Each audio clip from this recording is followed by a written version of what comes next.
దేవునికి ఇష్టానుసారంగా బ్రతికే వ్యక్తి ఒకడు ఉన్నాడని సమాజంలో ఉన్నవారు గుర్తించాలి. కాబట్టి నీవు యేసుక్రీస్తు నామమున అందరికి ప్రత్యేకమైన వందనాలు.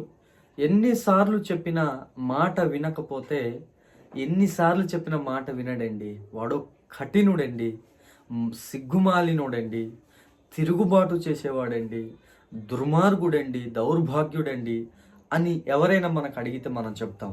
కానీ వాస్తవానికి దేవుని మాట ఏమంటుంది, దేవుని వాక్యం ఏమంటుంది, అలాంటి వారి విషయంలో మనం ఎలా ఉండాలి అని దేవుని వాక్యం అంటుంది అంటే, ఆఖరికి మనతోనే కాదు తిరుగుబాటు, ప్రభువైన యేసుక్రీస్తు వారితో కూడా తిరుగుబాటు చేసిన వారు ఉన్నారు.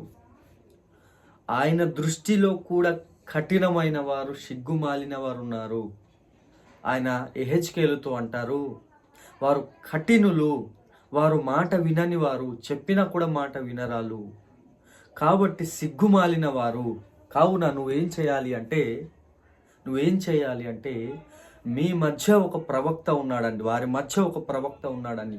ప్రవక్త ఉన్నాడు అంటే దేవునిని విశ్వసించిన వ్యక్తి, దేవుని మాట వినే వ్యక్తి, దేవునికి ఇష్టానుసారంగా బ్రతికే వ్యక్తి ఒకడు ఉన్నాడని సమాజంలో ఉన్నవారు గుర్తించాలి. కాబట్టి నీవు వారు విన్నా వినకపోయినా, ఆయన అంటారు కదా ముందుగానే, నాకు తిరుగుబాటు చేసిన వారు ప్రజలాలు, నా మాట వినని వారు వాళ్ళు అని ఆ యేసుక్రీస్తు ప్రభువారే ఇశ్రాయేలీయుల ఎడల ఆయన ఇస్తున్నటువంటి సాక్ష్యం అది. అలాంటి వారి మధ్య నా దేవుడు అంటున్నాడు కదా, నీవు చెప్పాల్సిందే, నువ్వు మాట్లాడాల్సిందే. ఈలాగు ప్రభు అయిన యేసుక్రీస్తు యెహోవా సెలవిచ్చుచున్నాడని వారిని నువ్వు ప్రకటించాల్సిందే అని ప్రభు అయిన యేసుక్రీస్తు వారు అక్కడ ఉన్నటువంటి హెచ్కేలుతో చెప్పటం జరుగుతూ ఉంది. ఈరోజు మనం అర్థం చేసుకుందాం, ఆలోచిద్దాం. ఏంటి అంటే, వారు మాట వినరండి, వారు చెప్పిన వారికి అర్థం కాదండి, వారు తిరుగుబాటు చేస్తారండి, వారు అవిధేయులుగా ఉంటారండి అని ఇలాంటి మాటలు మన నోటి నుండి రాకుండా, ఎంత దుర్మార్గుడైనా, ఎంత కఠినుడైనా, ఎంత సిగ్గుమాలిన వాడైనా, ఎంత మాట వినని వాడైనా కూడా మనము చెప్పాల్సిన అవసరం ఉంది. దేవుని వాక్యంలో మనం ఏం చెప్పాలని దేవుని వాక్యం మనకు తెలియజేస్తుందో ఆయా విషయాలను మనం తెలియజేయాల్సిన బాధ్యత, అవసరం ఎంతైనా ఉంది అని ప్రభు పేరట ప్రతి ఒక్కరు కూడా నేను తెలియజేస్తూ ఉన్నాను. ఒకవేళ అవతలోడు వినకపోవటానికి చాలా కారణాలు ఉండొచ్చు, చాలా కారణాలు తన మనసులో దాగి ఉండొచ్చు, ఏ కారణాలైనా ఉండొచ్చు, లేకుంటే ఆ వ్యక్తి మూర్ఖుడై ఉండొచ్చు. అయినా కూడా మనం చెప్పాల్సిన బాధ్యత, చెప్పాల్సిన అవసరం ఉంది. ఏంటి మనం చెప్పాలి అని ఒకసారి ఆలోచిస్తే, దేవుడు సర్వ సృష్టికి సువార్తను ప్రకటించండి అన్నాడు.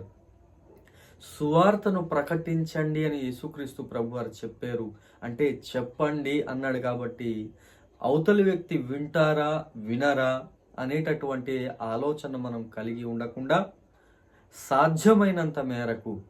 సాధ్యమైనంత మేరకు మనం చెప్పటానికి, ప్రకటించడానికి మనం ప్రయాసపడాల్సిన అవసరం ఉంది. పౌలు అంటారు కదా, అయ్యో నేను సువార్త ప్రకటించని ఎడల నాకు శ్రమ.